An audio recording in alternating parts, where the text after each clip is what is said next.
तर कुठं मुलांना बघा पनीर शोरमा बाहेर खाल्ला आणि घरी आल्यावर मला म्हणायला लागला, काय तो शोरमा एवढा महाग पण आहे, पण त्याला काडीची चव पण नव्हती बघ, आणि पनीरचा पण का नाही जरा कुबट वासच येत होता. तर त्याला म्हटलं बाहेर काय शोरमा चांगला मिळतच नाही, त्याच्यापेक्षा मी तुला घरी बनवून देते की. तर हे 50 रुपयाचं फक्त पनीर आहे बघा. त्याच्याशी 3 मोठे मोठे पीसेस केले.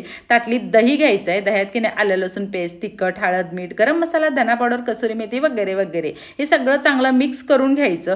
पनीरला सगळा हा दह्याचा मसाला बघा लावून घ्यायचा आणि 15 मिनिटं तर हे मुरत ठेवायचं आहे. आता तोवर का नाही पांढरे तीळ पॅनमध्ये हलकेसे असे भाजून घ्यायचे. थंड झाल्यावर मग त्याच्यात की नाही लसणाच्या कुड्या, थोडंसं तेल घालून मिक्सरला चांगली त्याची बारीक पेस्ट करून घ्यायची. तिळाचं मेयोनीज आपलं बघा तयार झाले. आता हे मुरलेलं पनीर आहे की नाही ते पॅनमध्ये मग त्याला चांगलं उलटून पालटून खरपूस असं बघा फ्राय करून घ्यायचं. आता हे फ्राय झालेलं पनीर एकावर एक असं ठेवायचं. त्याच्यामध्ये एखादी स्टिक किंवा टूथपिक असते बघा, ती पण चालते, ती मधोमध अशी खोचायची, म्हणजे कसं पनीर इकडं का तिकडं हलणार का डुलणार नाही. त्याचे मग पीसेस करायचे.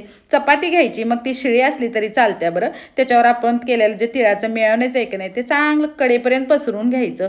पनीर सरळ रेषेत असं पसरवायचं. त्याच्यावर कांदा टोमॅटोच्या अशा स्लायसेस ठेवायच्या, वरून कोथिंबीर घालायची, थोडं आपलं केचप घालायचं आणि मग रोल करायचं. बघा आहे की नाही किती पनीर शोरमा सोप्पा. तर बाहेर खाल्ल्याचा चांगला फील यावा म्हणून माझ्याकडे जो ऑडी निरपचा पेपर होता की नाही त्याच्यात मी रोल केलं आणि मुलाला दिलं. त्याचा विश्वासच बसेना की मी हे घरी केले. तर 50 रुपयाच्या पनीरमध्ये 2 भरगच्च शोरमा झालेले बघा.